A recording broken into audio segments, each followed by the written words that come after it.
जय किसान जय हिंदुस्तान। कृषि कानूनों पर झुकी मोदी सरकार। कंगना रनौत के बिगड़े बोल। भारत में घटा, दुनिया में बढ़ा कोरोना। दक्षिणी राज्यों में बारिश का कहर। नमस्कार, मैं हूं रूपाली बर्वे और आप देख रहे हैं वेब दुनिया का weekly programme news of the week, जिसमें चर्चा करेंगे सप्ताह की खास खबरों की। तो आइए शुरू करते हैं खास कार्यक्रम न्यूज ऑफ द वीक। मैं आज देशवासियों से क्षमा मांगते हुए 3 कृषि कानूनों को वापस लेने का, रिपील करने का निर्णय लिया है। पुरानी कहावत है, 9 दिन चलाए 2.5 कोस। कृषि कानूनों के मामले में भी ऐसा ही कुछ हुआ। केंद्र सरकार के नेता खम ठोक कर कहते रहे कि कृषि कानूनों में बदलाव तो किए जा सकते हैं, लेकिन उन्हें किसी भी सूरत में वापस नहीं लिया जाएगा। बीच का रास्ता निकालने के लिए 11 दौर की बातचीत भी हुई, लेकिन बात नहीं बनी। आंदोलनकारी किसान ठंड, गर्मी, पानी सब कुछ सहकर भी मोर्चे पर डटे रहे। अंततः सरकार को देश के अन्नदाताओं के सामने झुकना पड़ा।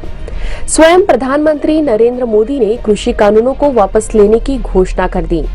मोदी ने कहा कि मैं देशवासियों से क्षमा मांगते हुए सच्चे मन से और पवित्र हृदय से कहना चाहता हूं कि शायद हमारी तपस्या में ही कोई कमी रह गई होगी, जिसके कारण मैं किसानों को समझा नहीं पाया।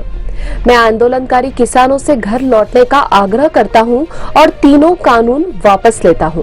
अपने तीखे तेवरों के लिए पहचाने जाने वाले मोदी के शब्दों में मजबूरी ज्यादा दिखाई दे रही थी।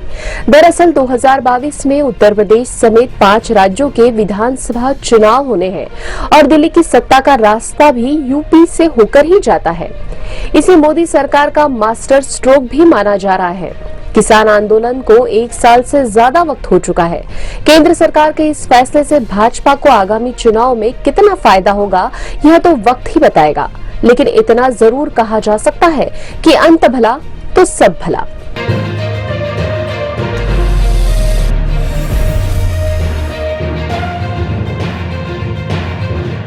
बॉलीवुड की क्वीन कंगना रनौत यूं तो हमेशा ही अपने विवादित बयानों के लिए सुर्खियों में रहती है, लेकिन पद्मश्री मिलने के बाद तो कंगना अपनी जुबान पर बिल्कुल भी काबू नहीं रख पाई। इस कड़ी में उन्होंने बापू यानी कि महात्मा गांधी को भी नहीं बख्शा। गांधी जी के अहिंसा सिद्धांत की खिल्ली उड़ाते हुए कंगना ने यह कहने में भी तनिक गुरेज नहीं किया कि दूसरा गाल आगे करने से भीख मिलती है, न कि आजादी। कंगना के इस बयान पर देश भर में तीखी प्रतिक्रिया हुई। कई स्थानों पर उनके पुतले जलाए गए, साथ ही पुलिस थानों में उनके खिलाफ शिकायतें भी दर्ज कराई गई।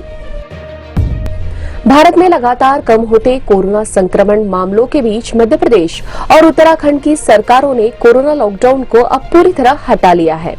हालांकि देश भर में अभी भी 10,000 के आसपास रोज मामले आ रहे हैं। केरल में अभी भी दैनिक आंकड़ा 5,000 के आसपास है, अर्थात देश के आधे से ज्यादा संक्रमण के मामले केरल से ही आ रहे हैं। दूसरी ओर यूरोप में कोरोना डरा रहा है।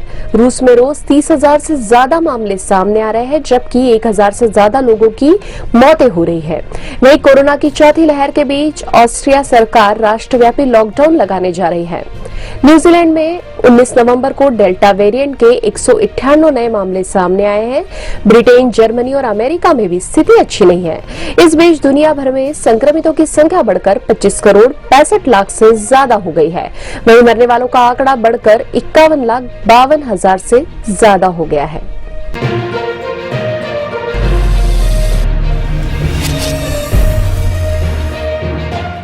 दक्षिण भारत के तीनों राज्यों आंध्र प्रदेश, केरल और तमिलनाडु में भारी बारिश के चलते मुश्किलों का सामना करना पड़ रहा है। कई स्थानों पर बाढ़ जैसे हालात हैं। आंध्र में नेल्लूर, चित्तूर, कडप्पा जिलों में लगातार बारिश हो रही है। तिरुमला में भगवान वेंकटेश्वर की प्राचीन मंदिर तक की मुख्य सड़क को मूसलाधार बारिश के कारण गुरुवार शाम से वाहनों की आवाजाही के लिए अनिश्चित काल के लिए बंद कर दिया गया। वहीं कडप्पा जिले में बाढ़ के चलते 3 लोगों की मौत हो गई। वहीं केरल में बारिश के कहर से मरने वालों की संख्या 26 हो गई है। राजस्व अधिकारियों के मुताबिक 16 अक्टूबर को कोट्टायम और इडुक्की जिलों में बारिश में मारे गए 24 लोगों में अब भी इडुक्की में 2 और कोट्टायम में 1 शव की तलाश जारी है। तमिलनाडु में भी बारिश का कहर जारी है। 19 नवंबर को भीषण बारिश के बीच एक बड़ी दुर्घटना घट गई। यहाँ वेल्लोर जिले के पैरनामबेट में लगातार हो रही बारिश के कारण घर गिरने से 9 लोगों की मौत हो गई। जिस समय यह हादसा हुआ उस समय पूरा परिवार गहरे नींद में सो रहा था। अब खबरें संक्षेप में। इंदौर लगातार 5वीं बार बना स्वच्छता में नंबर 1, राष्ट्रपति ने किया सम्मानित। रेलवे का अहम फैसला, ट्रेनों में फिर से मिलेगा पका हुआ भोजन। क्रिप्टो करेंसी को कर के दायरे में लाएगी सरकार, चल रहा आयकर कानून में बदलाव पर विचार। भारत ने न्यूजीलैंड के खिलाफ T20 सीरीज में जीत ली। राहुल द्रविड़ की कोचिंग में भारत की यह पहली T20 सीरीज जीत। भारत में काफी लोकप्रिय दक्षिण अफ्रीकी क्रिकेटर एबी डिविलियर्स ने सभी तरह के क्रिकेट से संन्यास की घोषणा की। आरसीबी के लिए खेलने वाले डिविलियर्स अगले आईपीएल में भाग नहीं लेंगे। वेब दुनिया का news of the week programme आपको कैसा लगा कमेंट बॉक्स में जाकर जरूर बताइए। साथ ही वेब दुनिया के चैनल को सब्सक्राइब कीजिए ताकि लेटेस्ट वीडियो आप तक आसानी से पहुंच सके। अगले सप्ताह की सुर्खियों के साथ फिर हाजिर होंगे, तब तक के लिए धन्यवाद। वेब दुनिया की सभी से अपील है कि भीड़ भाड़ से बचें, मास्क पहने व सैनिटाइजर का इस्तेमाल करें। साथ ही सोशल डिस्टेंसिंग का पूरा पालन करें।